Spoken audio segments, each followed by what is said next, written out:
Sekarang masuk ke istilah kedua, yaitu ar-ruh. Bukan roh ya, ar-ruh. Kalau roh apalagi tuh ya. Bacanya ar-ruh pakai alif lam. Ini teksnya menyebut alif lam. Masih di bab 21 ya. Dan teman-teman, ini kitab sudah diterjemah, cari.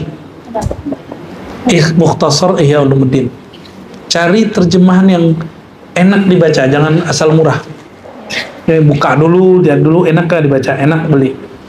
Ya, orang ini nulisnya udah payah, masa kita beli doang nggak mau. Dia mulai kesel nih. Masa nggak punya kitabnya ya kan? Minimal PDF lah ya kan? Ada PDF? Ada. Saya punya ini, ada 4 jenis Mukhtasar Ihya. Saking senengnya beli kitab ini. Belum lagi matannya. Matannya ada beberapa. Dan syarahnya, itu syarahnya. Ithaf Sadah. Kelihatan? Ini syarahnya itu. Syarah dari Mukhtasar Ihya Ulumuddin yang 4 jilid. Ya, biar matanya kesana bentar. Ya, balik back to kitab ya. Al-lafzu tsani ar-ruh. Walahu ar-ruh itu apa artinya? Jika ahli filsafat menyebut ruh, itu maknanya ar-ruh at-tabi'i. Itu yang disebut dalam kitab-kitab Ibnu Sina ya. Tapi Ibnu Sina juga kadang menyebutkan kata ruh dengan makna lain di karya-karya dia yang berkaitan dengan agama ya. Kalau di kedokteran dia enggak. Alhamdulillah kita baca juga sih buku kedokteran Ibnu Sina dan luar biasa pusing maksudnya. Istilah-istilahnya itu udah Masya Allah ya. Mesti konsentrasi penuh baru paham ya. Kitab dia yang berjudul Asy-Syifa ternyata bukan bab kedokteran yang saya pahami sekarang. Asy-Syifa itu filsafat, dimulai dari filsafat bertuhan dan dianggap mengenal Tuhan itu obat paling mujarab. Maka dia kasih judul Asy-Syifa al-Ilahiyun, bab tentang ketuhanan. Lalu baru yang kedua tentang metafisika, semi metafisika dan lain sebagainya. Baru tentang pengobatan dan farmasi dia tulis Al-Qanun fit Tibb, undang-undang kedokteran gitu. Dan buku dia menjadi bestseller di zamannya. Cuma dia apes dalam bab politik. Ya, dia nggak pernah berhasil bab politik Ibnu Sina. Ya. Kembali ke ini, ar-ruh. Ar-ruh itu ada yang bermakna ar-ruh at-tabi'i. Jadi ada 2 maknanya. Ruh tabi'i, ruh fisik, ruh tabiat. Apa itu ruh tabiat? Dukhanun manba'uhu damun aswad fi tajwifi hadzal lahmus sanubari. Dukhan ini secara harfiah berarti asap, tapi saya menerjemahkannya energi. Energi yang sumbernya ada pada darah hitam, darah kental yang dipompakan di dalam rongga jantung.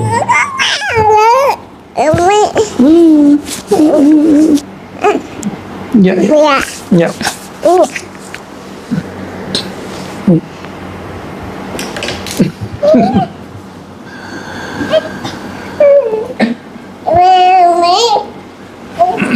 Jadi darah itu ada energi nggak di dalamnya? Kenapa kemudian ada namanya kita kalau donasi darah itu apa? Donor darah. Karena darah itu ada dukhonun manba'uhu damun aswad. Dia ada energi luar biasa di darah itu. Nah teman-teman yang sudah habis bekam, habis bekam ya? Yang habis bekam siapa? 1, 2, 3. Nah, itu yang habis bekam bagian punggung. Kan kita kan kalau punggung kaku-kaku bangun tidur, itu bekam aja. Karena itu energinya membuat punggung kita kaku. Coba bayangkan, kaki kita bengkak sedikit aja, susah nggak jalan? Saya sampai nggak bisa jalan loh kemarin 2 hari lalu. Cuma karena kaki kita bengkak sedikit aja. Bayangkan kalau ada darah nggak lancar di bagian punggung, dan di situ banyak saraf. Makanya baginda Nabi Muhammad SAW potong kompas dengan cara berbekam. Jadi sebelum nanti tua-tua banget lah ya, berbekam lah dari sekarang. Ya, perempuan gimana kan sudah haid, haid kan beda, bekam ya bekam, haid ya haid. Ya, maka semoga nanti ada yang bisa bekam perempuan. Ya, kalau di Ribat sudah ada tuh bekam laki-laki, Halim senior, Halim junior. Ya, Halim junior ya. Wa yantashir biwasatil uruq ad-dawarib fi jami' ajza'il badan. Itu energi mengalir melalui perantaraan pembuluh darah yang ada di setiap anggota tubuh. Wah, Imam Ghazali udah bahas begitu loh. Jadi di zaman itu kan tahun 400-an dia wafat tahun 505. Sekarang udah 1445. Dia ngerti loh bagian begini. Di kalian jangan males-males baca biologi nih mahasiswa nih. Mesti baca juga yang begitu-gitu, ya. Wa mithaluhu kasirajin fi baitin idh tastadi'u jami'u zawayal bait bihi wa huwa alladhi yuriduhu al-atibba bihi bi'itlaqir ruh. Nah, perumpamaannya apa? Perumpamaannya seperti lampu di rumah.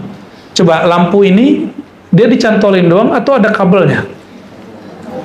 Kabel itu pembuluh darah. Nah, ini lampu. Anggap ini lampu. Lalu ada pembuluh darah di badan. Itu kabelnya yang mengalir. Kita pasang pulsa nggak? Pulsa dibeli nanti masuk energi listrik. Tergantung berapa voltnya yang kita pasang. Maka nanti ada yang mengalir. Yang mengalir pada energi darah itulah yang disebut oleh para kedokteran lama dengan ar-ruh, nyawa. Gitu. Jadi gagal jantung karena jantungnya sudah tidak mempain darah. Saya nggak tahu itu orang kalau mati suri itu kan jantungnya darahnya nggak ngalir ke otak, dan itu bahaya. 1 detik saja darah tidak ngalir ke otak itu bahaya. Sangat-sangat bahaya. Apalagi 2 detik, 3 detik bisa banyak sel yang mati. Ya. Nah, ini ruh versi kedokteran lama. Saya yakin sampai sekarang hal ini nggak akan jauh berubah. Ya. Nyawa kalau bahasa sekarangnya. Adapun ar-ruh dalam pemaknaan agama, kata Imam Ghazali, huwa al-latifatur rabbaniyah allati hiya ma'na haqiqatil qalb. Tadi kolbu hakikat manusia. Sekarang ruh itu adalah hakikatnya kolbu. Gitu. Jadi ruh itu dimensi rohani di dalam kolbu. Energi kolbu itulah yang disebut ruh. Dialah yang tahu, gitu. Dialah yang kemudian yang tahu kadar kemakrifatan itu bagaimana. Jadi kalau orang kedokteran, kalau darahnya bagus, maka tubuhnya sehat. Kalau ruhnya menerima energi ilahiyahnya kuat, barulah orang yang disebut kuat. Inilah yang terjadi pada Ahlul Badar. Mereka nggak makan bulan puasa, 313 orang bisa mengalahkan ribuan orang. Kenapa? Karena ruhaninya terhubung dengan energi Al-Latifah Ar-Rabbaniyah itu. Jadi sudah kebayang nih sistem di tubuh kita. Farruhu wal qalbu mutawaridani ala dhalika al-latifah ala nusukin wahid wa ilahil isyarah. Ruh dan kolbu inilah yang kemudian satu dimensi dalam latifah rabbaniyah. Inilah yang disebut dalam Quran, wa yas'alunaka 'anir ruhi qulir ruhu min amri rabbi. Jadi teman-teman, kalau disebut ruh dicipta, itu ruh yang disebut oleh orang-orang kedokteran. Itu makhlukah dicipta. Tapi ar-ruh yang disebut di Quran, tidak ada satu ayat yang menyebutkan bahwa ar-ruh itu dicipta. Karena Allah tidak menyebutkan dia dicipta, kita juga harus ngikut kata Allah. Gitu. Itu yang kita kemudian sampaikan. Tapi kok banyak yang salah paham. Ya. Tapi ya sudahlah. Ya. Karena orang salah paham, fa innahum la ya'lamun. Ya, kembali ke kajian yang tadi, orang nggak ngerti mau gimana. Ya. Terus kamu nanti dianggap musyrik sama dia, ya terserah dia. Ya. Betapa capeknya orang yang kecil kesalahan kita, siang malam dia dengerin kita cuma cari kesalahan. Hebat bener itu ya. Jadi Buya Asfi itu ada orang yang nonton dia cuma mau cari kesalahan dia. Buya Aldomi itu ada penggemar-penggemar lama yang kemudian beralih hati. Itu nonton cuma mau cari kesalahan. Begitu pentingnya beliau berdua ini kan.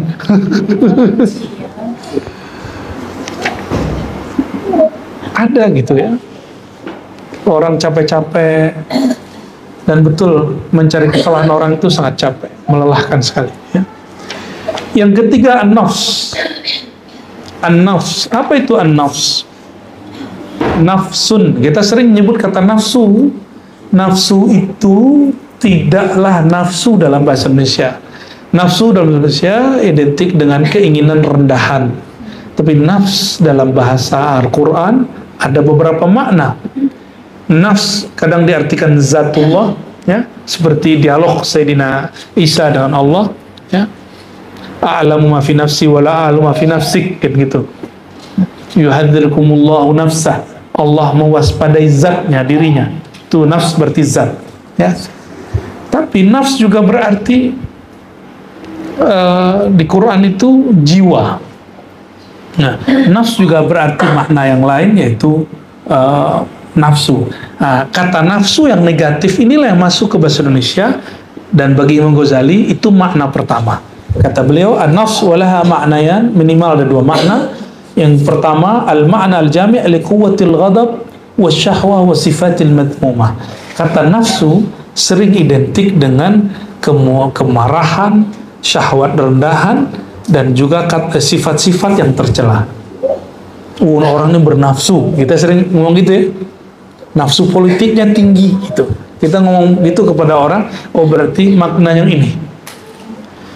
Inilah yang disebut dalam hadis Imam Al-Baihaqi, inna a'da a'daika ma baina janbaik. Semaknanya ada di Tirmizi. Musuh terbesarmu adalah ma baina janbaik. Dan ini antara dua sisimu, yaitu nafsu, dirimu sendiri.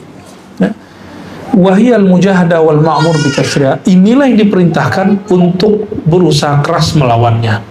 Ya. Melawan emosi berat nggak? Oh berat, sangat berat. Melawan syahwat berat nggak? Lebih berat lagi. Ya. Melawan sifat karakter buruk berat nggak? Sangat berat. Ya.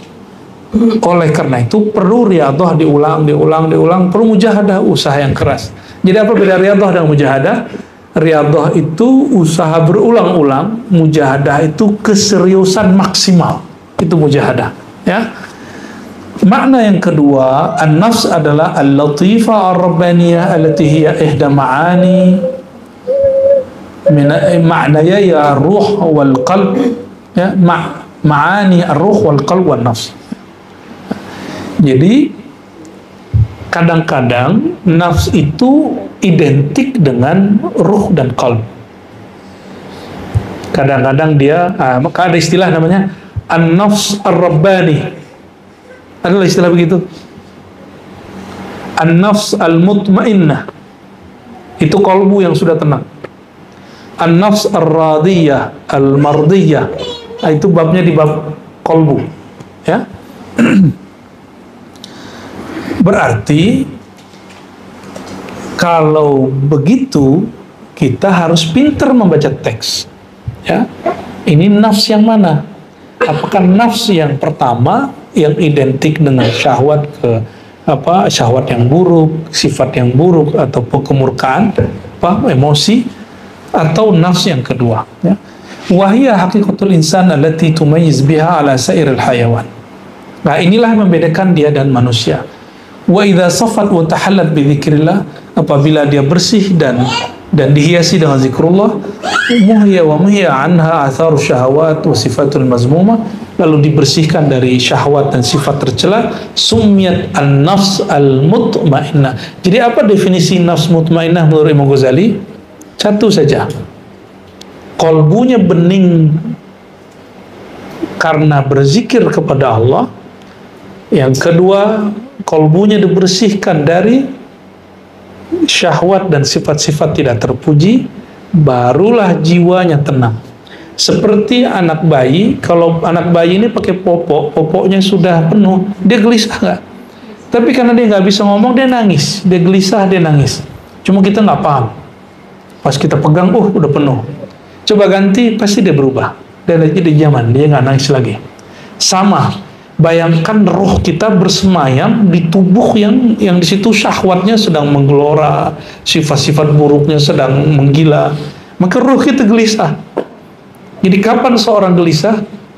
Apabila dia jauh dari zikrullah tadi dan dia kemudian membiarkan dirinya terjebak pada syahwat-syahwat yang tercela itu. Nah, tapi itu teman-teman pembagian Imam Ghazali. Nah, kita boleh bagi lagi versi akhir zaman, ya, biar lebih gampang. Biar lebih gampang, ya. Nafs itu sesuai ayat tadi, yahulu bainal mar'i wa qalbi. Bahwa mar'un, seseorang akan dijarak dengan kolbunya. Mar'un. Berarti ada istilah lain tuh mar'un, ada akal, ada mar'un, ada seseorang. Maka kita bagi, ada sisi zahir manusia berdasarkan yang tadi latifah yang ada yang zahir, ada yang latifah rabbaniyah. Nah, yang zahir ini jantung ada pada hewan, ada pada yang mati, ada pada kita. Oke? Berarti kalau itu yang disebut kolbu ada di semuanya. Ruh, jika ruh itu yang disebut adalah energi yang mengalir pada darah, itu juga ada pada kerbau. Dan kerbau lebih kuat dari kita, kuda lebih kuat dari kita. Berarti ruhnya lebih kuat dari kita dong, ya. Jadi darahnya lebih kuat. Kan ada orang yang latihan terus, benar nggak? Itu darah dia lebih kuat dari kita secara pemahaman ini. Tapi bukan itu yang kita maksud. Bukan itu yang kita maksud. Yang kita maksud adalah an-nafs. An-nafs itu berkaitan dengan jasad, dengan alam zahir. Al-qalbu war-ruh berkaitan dengan alam batin, ya. Ilmu psikologi berhenti pada nafs, jiwa yang berkiblat menghadap kepada alam zahir. Itulah asbabnya kenapa ilmu psikologi tidak mampu menyelesaikan masalah qalbiyah, tapi dia hanya mampu menyelesaikan masalah-masalah yang berkaitan dengan sesuatu yang bisa dirasiokan dalam ilmu psikologi. Kalau di kolbu kan nggak bisa dirasiokan. Gelisah, apa yang bisa ngiling gelisah? Akhirnya kemudian psikolog kerjasama dengan dokter, muncullah suatu ilmu namanya psikiatri. Ya, dokternya disebut psikiater.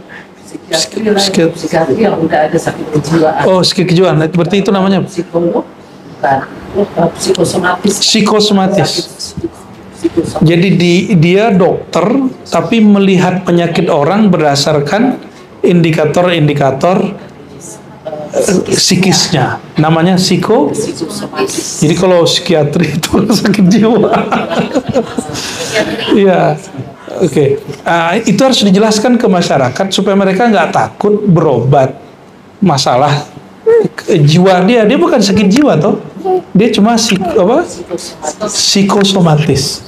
Karena teman-teman kita kalau bilang kamu sakit jiwa nih, harus dibawa ke dokter, dia takut karena disebut sakit jiwa. Ternyata namanya apa? Ya, kamu jadi dokter itu aja ya, dia. Ya. Tapi kalau parah tetap pakai penenang toh untuk obat pertama. Ya. Penenang terus organnya juga diobati. Organnya juga diobati. Tetap diobati. Juga kasih penenang. Berarti ada tindakan medis. Ya. Lalu diberikan sugesti. Ya. Tapi saya banyak ketemu dokter begitu, stres juga. Dokternya stres. Karena dia menghadapi orang stres, orang gelisah gitu, ikut stres juga dia. Dan alhamdulillah salah satu sahabat kita dulu yang ikut suluk itu dokter senior untuk bagian itu. Saya nggak tahu dia psikiater atau dia ahli psiko tadi. Psikomatis. Itu psikiater. Ya. Psikolog tidak melewati kedokteran, dia Enggak. langsung jadi psikolog. Dia langsung pakai sugesti. Nah, kalau psikolog itu dari SMA Masuk. 5 tahun jadi psikolog, tapi kalau dokter psikiater dari SMA 6 tahun jadi dokter umum, baru ngambil spesialis psikiater. Panjang kerjaannya. 3 tahun. Jadi Makanya 9 tahun lah. 9 tahun ya. Minimal kalau mau jadi mursyid hebat, ente harus belajar 9 tahun. Latihannya 9 tahun. Itu insya Allah bisa langsung. Orang gelisah langsung tenang. Tapi kalau Allah mau, lahzah wahidah. Jadi bedanya ilmu rohani begitu. Tapi tetap saja orang kalau dapat rasa sesaat, tapi untuk mengajarkan belum tentu dia bisa. Untuk mengajar itu anugerah lain lagi, yang mesti diusahakan, mesti dibiasakan. Baik teman-teman, ini baru awal daripada muqaddimah kajian diri, ya. Kesimpulannya tadi kita sudah sebutkan bahwa ada nafs, ini berkaitan dengan, ya, kita sebut dengan nafsiyah. Lalu bagian kedua kita sebut dengan ruhiyah. Ruhiyah ini dimulai dari kolbu. Kolbu di dalamnya ada fuad. Dalam fuad ada namanya lub. Dalam lub ada namanya sir. Dalam sir, disitulah nanti bersemayam apa yang disebut ar-ruh. Ya, ar-ruh ini tidak menempati tubuh, tapi dia juga bukan di luar tubuh. Tapi ar-ruh ini bukan Tuhan. Ruh itu ya ruh. Ya. Namun dia bersumber dari hadirat Allah Subhanahu wa Ta'ala, langsung tanpa perantara. Ya. Makanya induk dari ruh itu disebut dengan Ummul Arwah. Bahasanya disebut dengan Ahmad. Jadi Ahmad itu nama daripada induknya ruh. Nah, kita salah satu haikal arwah, haikal ruh, nah, Ahadatur Ruh, Ahmad Ummur Ruh. Jadi Ahmad itu adalah sebutan untuk induknya ruh. Jadi ketika di Quran disebut nafakhtu fihi min ruhi, aku tiupkan dari rohku, bukan dari zatku, tapi dari Ahmad. Inilah satu-satunya media penghubung antara ruh dengan Allah. Maka ar-ruh yang dalam diri kita, dia ketika dia sadar, kesadaran dia kepada siapa? Ahmad. Qalbu ketika dia sadar, sadarnya kepada Muhammad sallallahu alaihi wasallam. Karena qalbu ini mentadbir tubuh. Ya, tubuh ini adalah buah daripada nur Sayyidina Muhammad sallallahu alaihi wasallam. Maka teman-teman, sahabat-sahabat semua, ini kajian serius tapi alhamdulillah bisa santai, ya. Bisa dicerna, ya, karena sudah masuk langsung ke dalam kajian hati, kajian diri. Dan ini yang kita cari-cari di kitab Ihya Ulumuddin. Dan inilah kekhasan daripada Imam Al-Ghazali, dan boleh juga disebut inilah kerjaan ahli thariqah, ahli tasawuf. Ngurusin kolbu itu, ngurusin nafs, ya. Tapi kalau yang mampu sampai ngurusin ruh, nah itulah yang disebut wali-wali kutub. Ya. Jadi kalau kita bisa ngurus nafsu udah hebat, ngurusin kolbu udah hebat, bisa ngurusin ruh, baru itu ahli, ya, al-aqtab, ya, orang wali-wali yang menjadi poros alam semesta. Semoga Allah Ta'ala meridhai kita semua, meridhai guru-guru kita semua, baik guru-guru kita yang masyhur, guru-guru kita yang mastur, guru-guru kita yang sufiyah, guru-guru kita yang malamatiyah, guru-guru kita yang tidak tersebutkan namanya satu persatu, guru yang mengajarkan satu huruf dan dia istiqomah di jalan Allah Subhanahu wa taala. Kita kirimkan untuk mereka Al-Fatihah.